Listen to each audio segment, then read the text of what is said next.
Programa Cultura Geral. Apoio Faculdades Milton Campos. Venha ser referência. Estude com quem já é.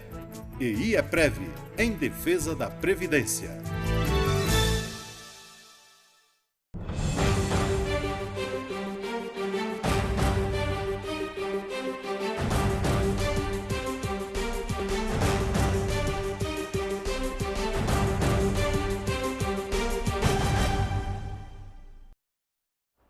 Muito boa tarde, Nova Lima. Começando agora mais um programa Cultura Geral. É um prazer essa experiência nova, né? Trocar o rádio pela televisão.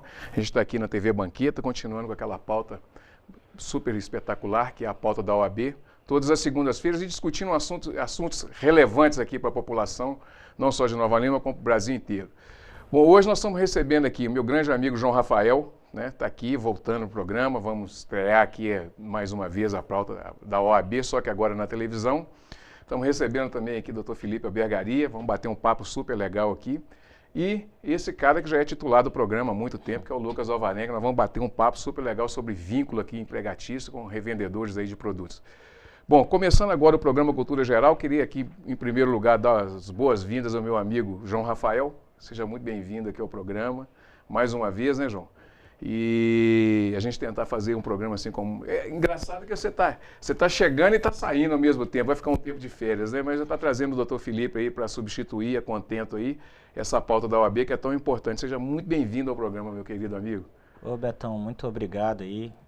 Esse nosso programa, esse nosso projeto que começou no ano passado, fizemos inúmeros programas na rádio com vários parceiros, advogados criminalistas, tributaristas, previdenciário, várias pautas, foi bastante enriquecedor, tanto para a minha experiência, quanto para a OAB, como para informações que nós conseguimos passar para a população. Então, é um prazer estar aqui. Semana passada eu não pude vir, fui convocado para uma sessão lá no Rio. Agora estamos de volta e vai ser um prazer caminhar lado a lado. Sem dúvida. E detalhe é que nós vamos falar desse assunto daqui a pouquinho.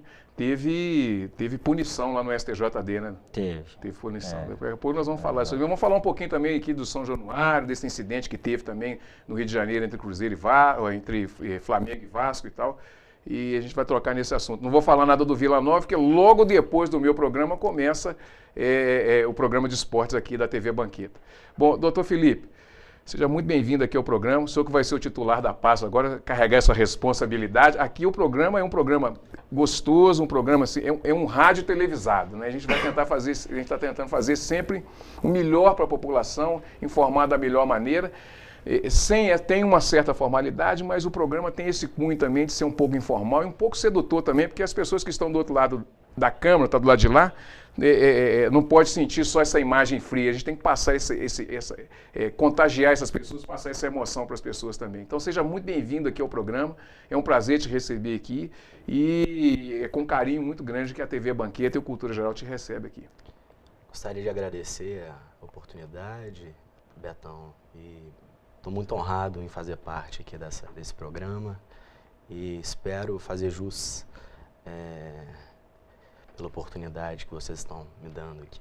Né? Pode ficar tranquilo que o programa tem isso. No início é esse mesmo, né, João? Começa assim, né? A gente começa um pouco a gente começa um pouco inibido e tal, mas depois vai soltando, né?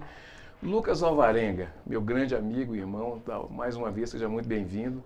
Não tem jeito de começar programa sem a sua presença. Seja muito bem-vindo, querido. Obrigadão, prazer estar aqui mais uma vez. Cumprimentar aqui os colegas da OAB. Sempre que for possível, estarei presente, porque é realmente um prazer enorme estar aqui com vocês. Beleza. Vamos começar tratando aqui de um assunto super importante, que é... Vamos começar com o Lucas aqui, doutor Lucas. Eu não sei se eu chamo ele de Lucas ou se eu chamo ele de doutor Lucas, né? É Lucas, né? Lucas, né? Então, nós vamos tratar aqui sobre essa coisa do vínculo de revendedores aí de produtos. Como é que é isso, doutor Lucas? Vou chamar doutor e Lucas ao mesmo tempo. Ultimamente, a gente tem... Isso é um assunto que eu já acompanho há algum tempo. Eu tenho muito interesse por esse assunto de marketing multinível, esquemas de pirâmide. Então, acompanhando esse tipo de notícia dessas empresas que trabalham dessa forma, eu acabei por encontrar jurisprudências favoráveis ao reconhecimento de vínculo de pessoas que trabalham com esse tipo de revenda de produtos. Como que funciona basicamente? Eu acho que todo mundo, todo telespectador já deve ter tido a experiência de comprar de alguém que venda dessa forma, através de vendas diretas, que é a famosa venda de porta em porta mesmo, de produtos de cosméticos, de produtos de higiene pessoal, maquiagem, perfume, essas coisas perfumes. E isso se popularizou de tal maneira que hoje existem produtos de tudo quanto é espécie vendidos dessa forma, desde produtos de higiene pessoal até produtos de supermercado. Então, ainda mais na situação econômica atual do país, é um mercado que vem crescendo muito por ser um mercado informal. Várias pessoas, ao perder o emprego, têm encontrado nesse tipo de trabalho um meio de subsistência. E cada vez mais, aqui principalmente em Minas Gerais, a gente tem visto decisões da Justiça do Trabalho reconhecendo o vínculo trabalhista para as pessoas que atuam nessas empresas. É importante salientar que o simples fato de adquirir um produto e revender não configura aí a relação de trabalho.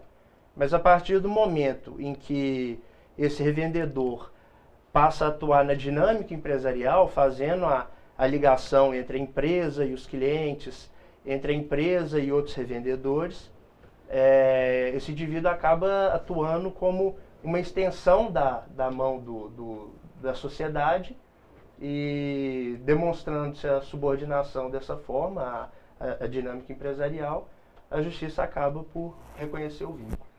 O vínculo não é estabelecido. A pessoa vende lá um perfume, ele recebe uma caixa ali de produtos todo mês e ali, por ali vai. Só isso não é o suficiente não, né? Não. Para reconhecer o vínculo, inicialmente teriam que cumprir os 5 requisitos da relação de emprego, que é onerosidade, subordinação, não eventualidade, pessoalidade e pessoa física. Mas o que sempre pega nas discussões vai ser o requisito da subordinação.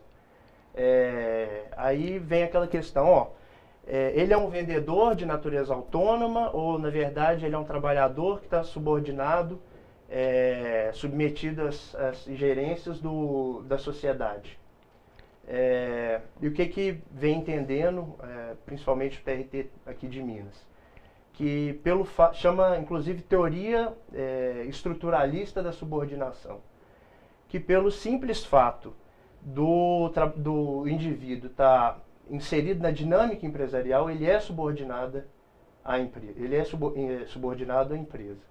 Então, dessa forma, é uma coisa que a gente pode até tomar como exemplo. Se aquele determinado indivíduo sair da dinâmica empresarial, a empresa continua suas atividades? Se tiver condição da empresa continuar suas atividades, possivelmente ele não está inserido na dinâmica empresarial. Agora, se sem aquele trabalho a empresa não conseguir seguir suas atividades, ele está inserido na dinâmica empresarial. Foi até, inclusive, tendo como base essa teoria também, que houve um reconhecimento de vínculo do Uber, acho que foi na 33ª Vara do Trabalho de Belo Horizonte, se não me engano, e o juiz, inclusive, cita expressamente na sentença essa teoria.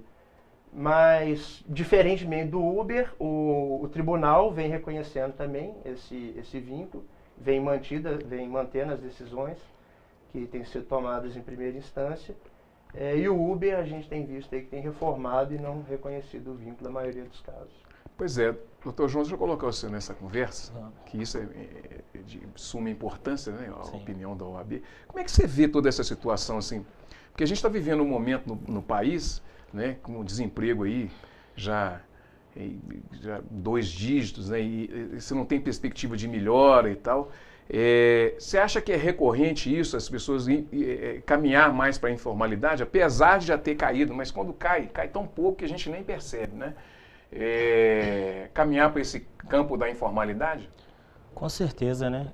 Como podemos ver, com essa situação de desemprego grande, as empresas estão tirando os custos, demitindo muitas pessoas, e aí a gente vê as pessoas estão indo, por exemplo, agora para o Uber, você tem bancários, várias pessoas que estão aderindo, baixando o aplicativo para poder ter uma forma de trabalho, está aumentando essa questão dos food trucks, muita gente pega ali uma Fiorino, tenta adaptá-la para uma forma de fazer um dinheiro, porque a situação está muito difícil. Eu gosto muito de ajudar as pessoas assim, qual uma empresa que você conhece, sempre tento encaminhar um currículo, ajudar uma vaga, e realmente está escasso o mercado. Então, a pessoa tem que sobreviver, tem que dar o leite das crianças. Então, está buscando soluções. Então, venda de produtos, Uber, venda como autônomo na rua de alimentos. Engraçado, o Lucas, nós tratamos dessa coisa assim, que não tem essa...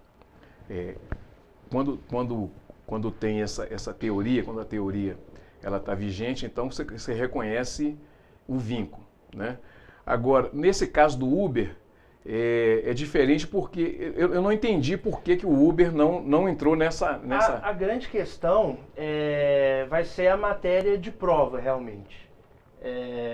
Durante o processo, a parte vai ter que provar que ela cumpre os 5 requisitos. Ela provando que cumpre os 5 requisitos, o contrato de natureza autônoma é declarado nulo e reconhecido o vínculo empregatício. Só que o que acontece, que foi o caso do Uber, por exemplo, foi demonstrado que diversos motoristas trabalhavam também para outros aplicativos, Cabify, faziam corridas particulares, entendeu? Então, o juiz de primeiro grau, vários têm entendido que sim, mas parece que até agora o Tribunal Regional ainda não julgou pela procedência do vínculo trabalhista em relação ao Uber, não. O João até tinha falado no início do programa que teve um julgamento. Uma decisão do tribunal que ele veio, e justamente o contrário do juiz, ele veio descaracterizando cada item. Então falou que a questão da pessoalidade, que poderia uma outra pessoa estar usando o aplicativo dele. Então ele veio rebatendo nessa decisão. Isso é muito importante para quem está nos assistindo lá de lá, e às vezes tem um veículo que está ali cadastrado no Uber, né? Para que não perca seu tempo, às vezes, de entrar com a ação judicial, porque às vezes não vai ter sucesso, né? Não, a grande questão é justamente isso que eu estava te explicando, é a questão probatória. E cada caso vai ser um caso, não tem como a Justiça do Trabalho decidir de maneira uniforme. Há vínculo no Uber, há vínculo para pessoas que trabalham com vendas diretas. Na verdade, vai ter que ser analisado caso a caso, e somente a partir daquele caso concreto, o juiz vai poder reconhecer o vínculo ou não. Dependendo do caso, pode ser que seja reconhecido o vínculo do Uber de maneira definitiva. Não vi nenhuma decisão do TST até agora. E esse tipo de demanda, até pelo volume de ações, vão acabar por chegar no TST, no STF. Só a partir de então a gente vai ter uma segurança maior para poder falar se realmente há vínculo trabalhista ou não há vínculo trabalhista. Isso é uma outra questão, né, que é a questão da segurança jurídica, né? Então, por exemplo, você tem uma empresa operando que ficou no início do Uber, por exemplo, ficou aquela discussão se o Uber ele tomava o trabalho do taxista e teve aquelas confusões, quebrando o carro, aquela balbúrdia no país todo, né? No país inteiro. Tivemos essas confusões. E depois começaram a ter informações que, por exemplo, quem estava usando o táxi já estava comprando outro carro, quem tinha um carro, às vezes o cara era taxista, mas tinha um carro e já punha no Uber também, então ele ganhava das duas formas e tal. Essa situação, por exemplo, da insegurança jurídica pode tomar conta do mercado? Assim, você acha que pode tomar uma proporção desse tamanho, assim, com demandas repetitivas? No momento, no Brasil, nós estamos vivendo uma grande insegurança jurídica. Nos nossos tribunais, você tem uma decisão num dia, falando uma questão. No outro dia, um outro caso, dá uma decisão totalmente oposta. Temos, por exemplo, no caso do goleiro Bruno, que ele foi solto, e, né, deu aquele reboliço no noticiário, depois teve a decisão que ele foi novamente preso.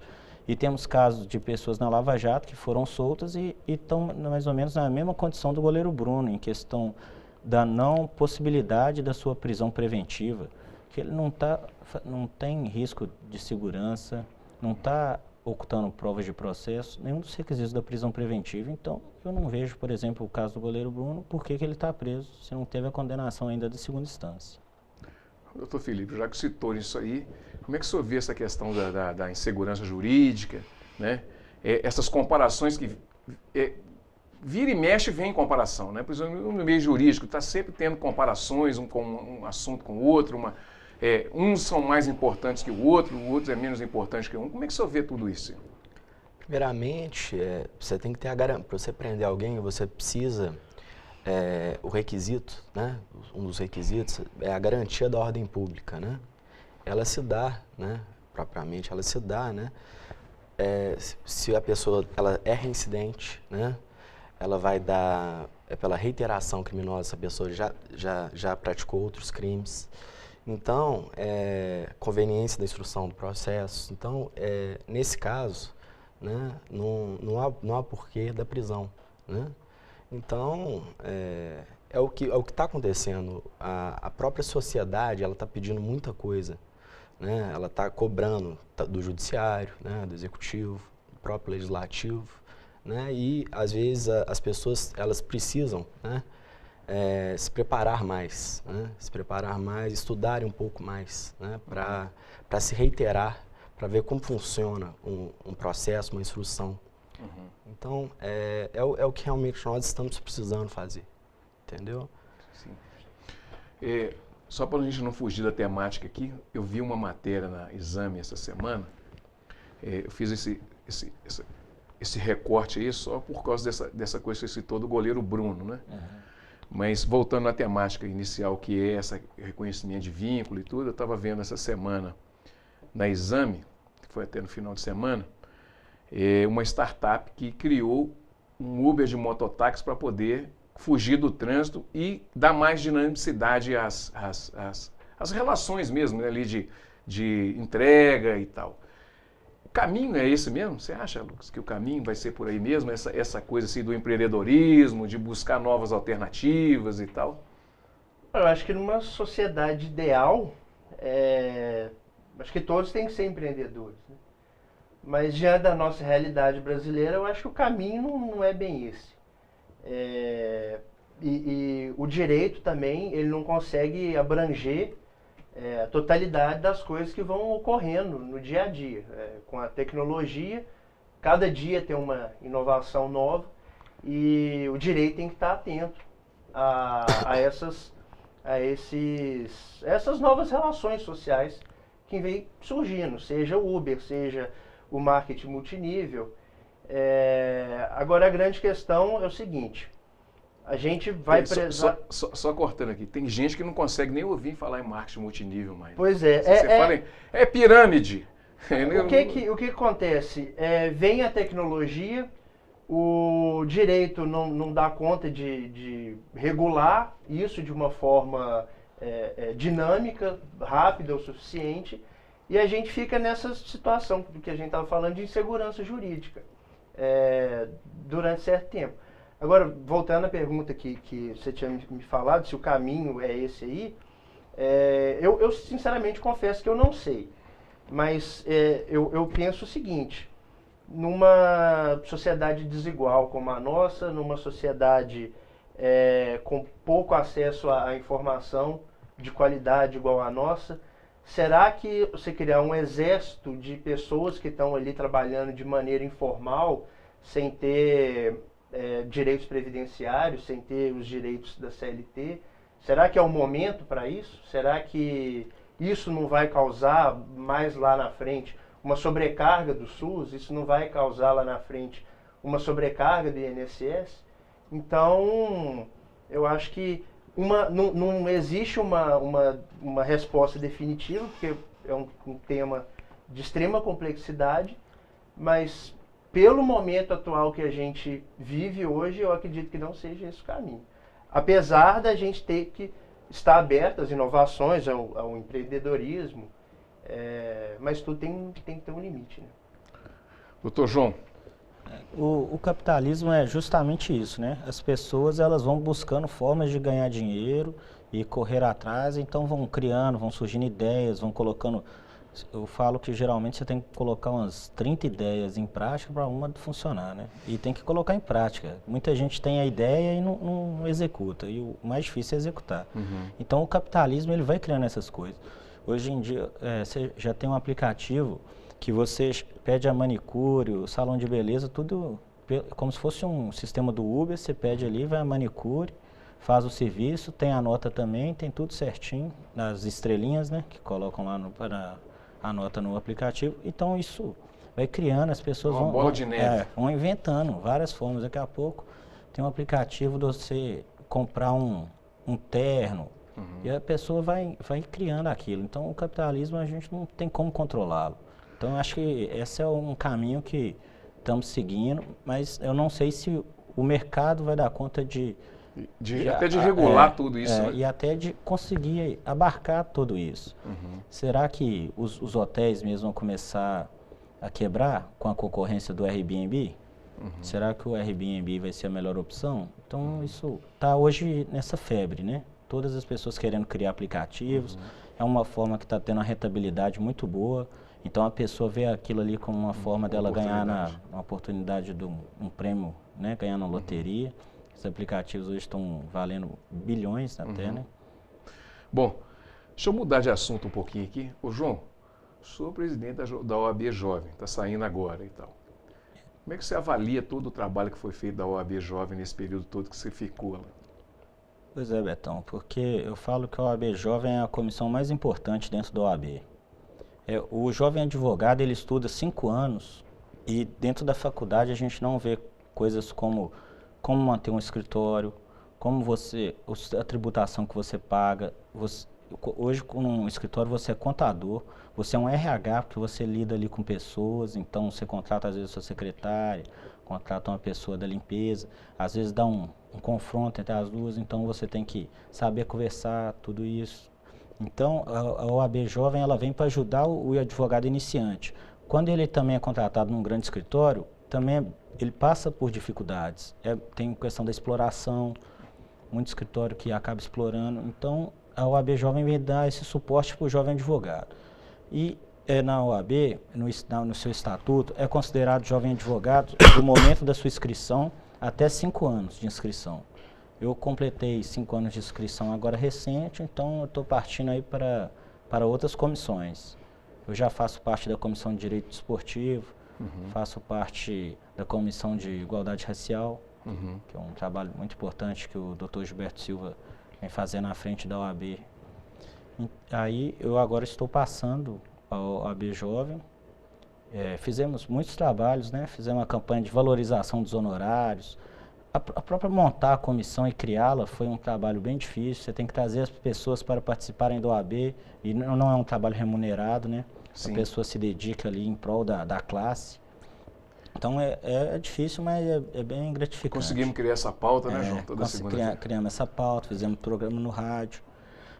Teve a reforma do parlatório no presídio de Nova Lima, que é onde o advogado atende ali um condenado ali que está cumprindo a sentença. Então o advogado tem que ter um lugar adequado para fazer esse atendimento. Fizemos um ato contra os depósitos judiciais, que o governo estava se apropriando de forma indevida. Fizemos manifestações, tanto que hoje os depósitos já estão liberados. Então, foi um trabalho aí completaria 2 anos em agosto. Vamos tocando em frente, né? Tocando em frente? Tocando em frente. Bom, a gente vai fazer um intervalinho, daqui a pouquinho nós vamos voltar, nós vamos bater um papo com o Dr. Felipe Abergaria aqui, nós vamos falar de uma síndrome que está ligada à Lei Maria da Penha. Daqui a pouquinho a gente está de volta com mais Cultura Geral.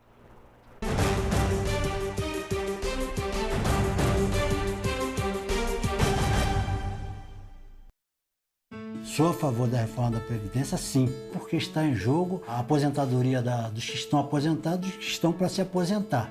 incluindo meus filhos e meus netos. Do jeito que estão as contas da Previdência, a minha aposentadoria não está garantida. Tem estado que já está faltando dinheiro para pagar a aposentadoria da população. Se não tiver dinheiro, como é que eu vou comprar meu remédio, cuidar da minha saúde, manter minha família? Tem que haver reforma da Previdência, sim. Previdência. Reformar hoje para garantir o amanhã. Governo Federal. Eu estou aqui para lembrar que o mosquito Aedes não transmite apenas a dengue. Ele também traz o Zika vírus, que ao ser contraído por mulheres grávidas, pode causar microcefalia nos bebês e gerar sequelas para o resto da vida. Como evitar? Fazendo o básico, gente, combatendo o mosquito. Precisamos juntos eliminar a água parada que pode virar criador. Cuide da sua casa, mobilize sua família e seus vizinhos, porque o mosquito não é mais forte que um país inteiro.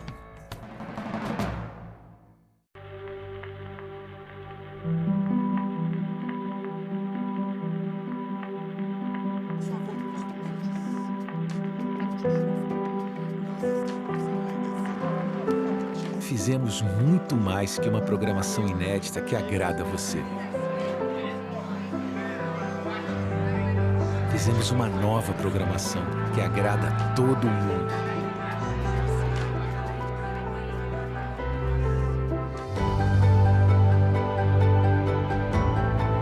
Mais de 240 horas de animações, ficção, séries, documentários. Um conteúdo inteiramente criado e produzido por grandes talentos de todo o país. Porque, como brasileiro, você merece uma TV assim. Audiovisual brasileiro. Assista, recomende, dá orgulho de ver.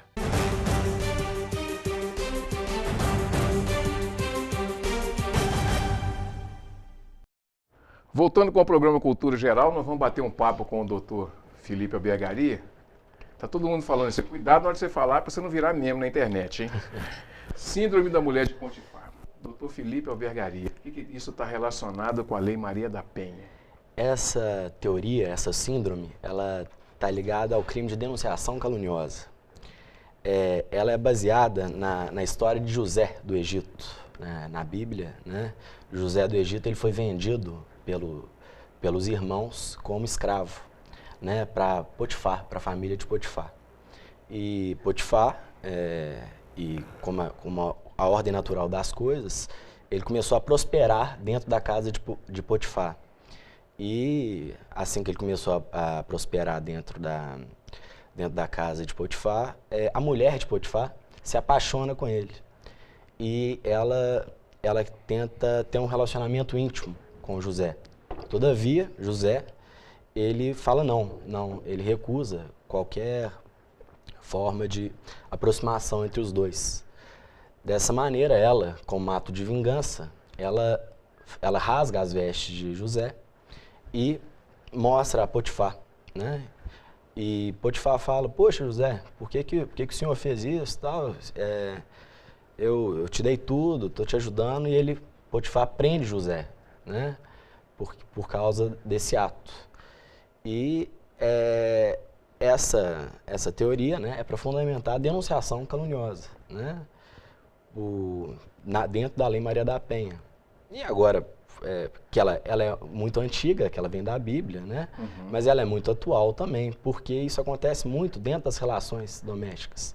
O sujeito quer tirar a mulher quer tirar o sujeito dentro de casa, né? Uhum. Ela vai lá e chama a polícia e fala que ele a agrediu, né? Uhum. E a polícia já toma todas as medidas protetivas de urgência, já tira ele dentro de casa, uhum, né?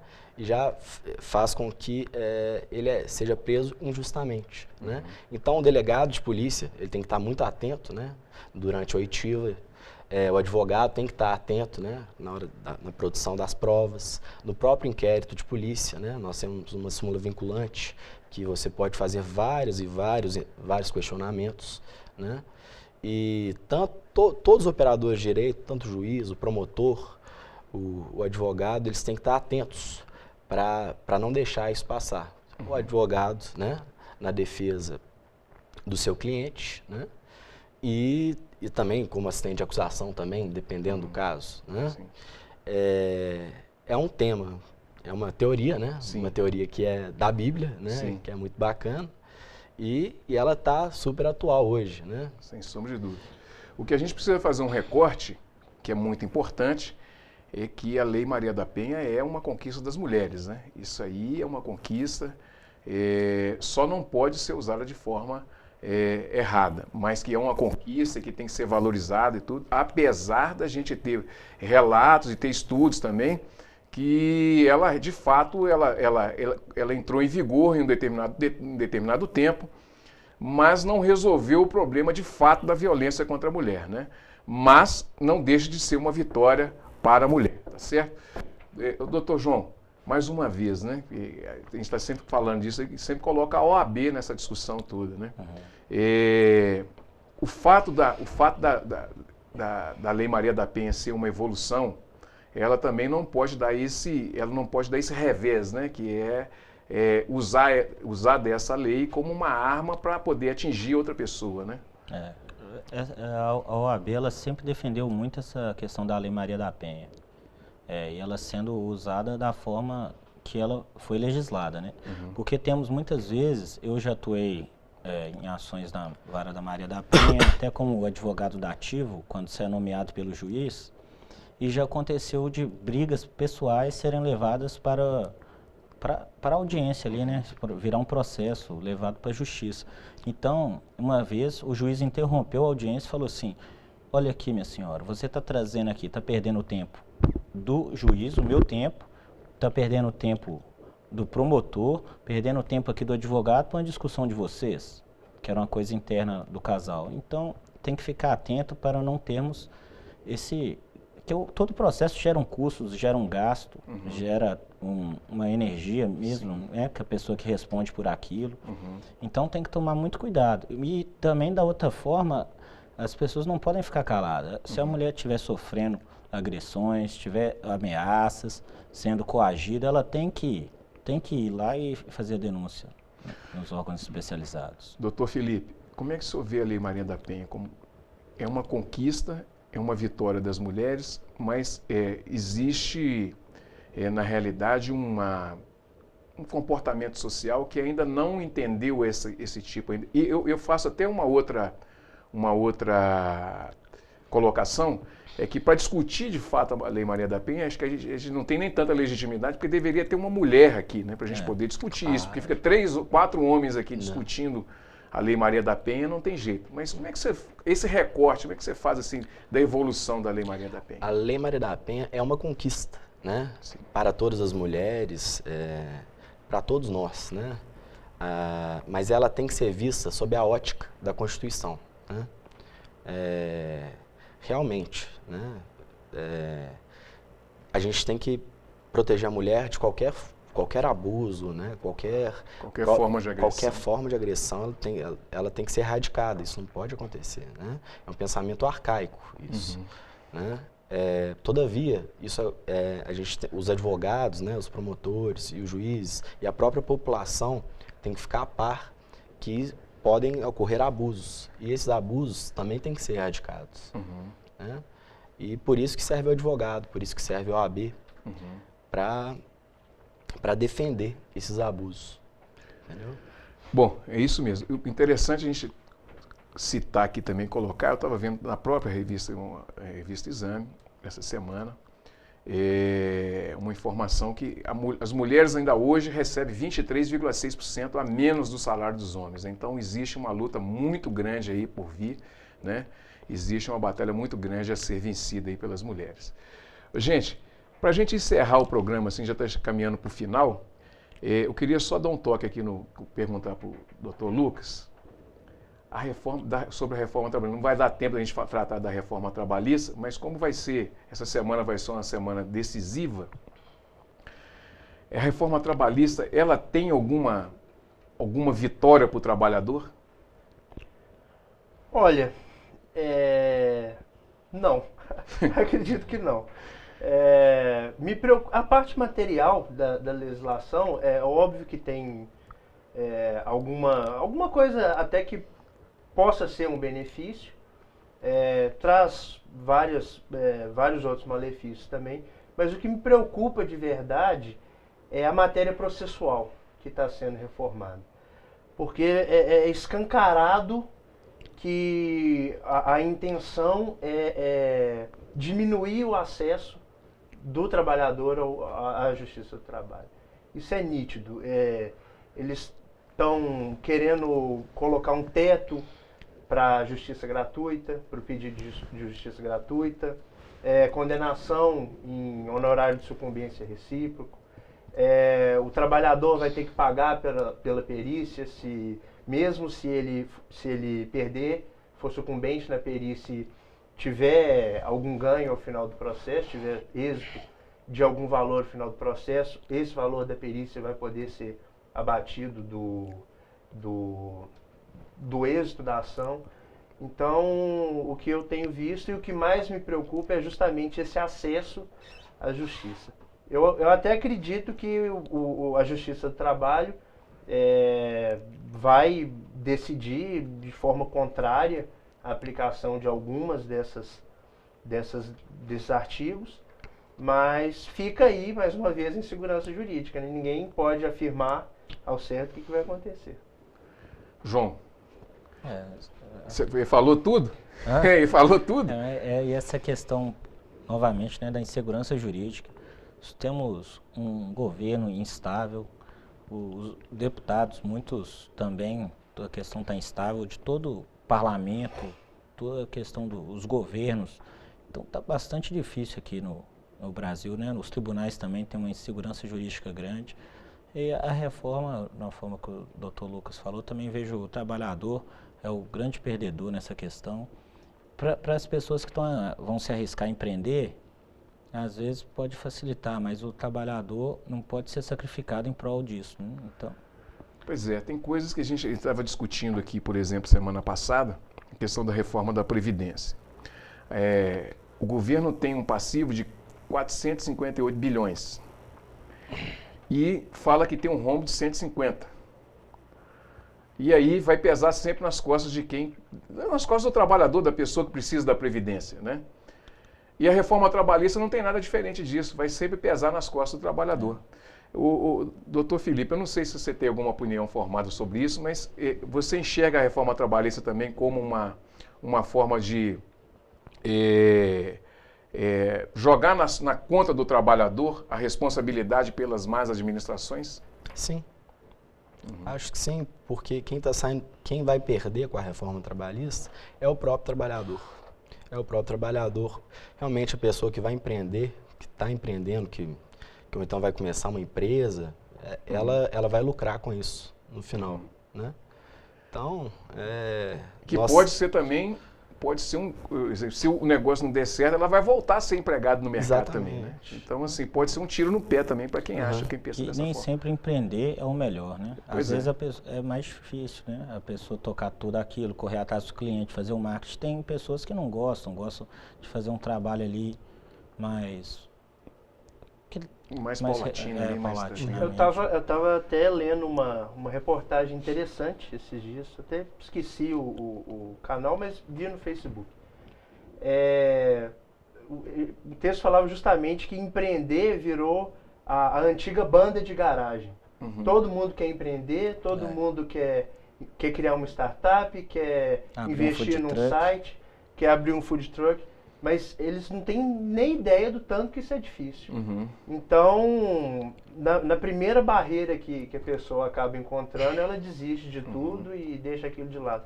Então, a reportagem comparava o empreendedorismo hoje à banda de garagem de antigamente, né? Dos jovens, dos adolescentes, que eles tinham um sonho da banda dar certo, deles fazerem sucesso.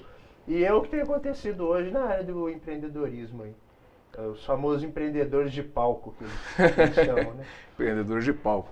Gente, estamos chegando ao final do programa Cultura Geral. Espero que a gente tenha feito um programa super bacana, super interativo com vocês de casa. Amanhã estaremos de volta com mais um programa Cultura Geral. Tem pauta bacana amanhã da Milton Campos com a professora Simone. Tem muita coisa legal amanhã. Não perca, amanhã a partir das 17 horas, mais Cultura Geral. Um abraço e até amanhã, se Deus quiser.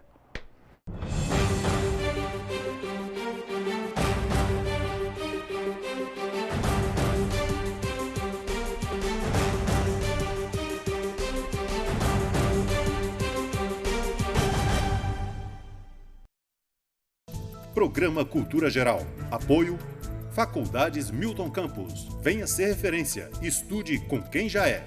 EI é Prev, em defesa da Previdência.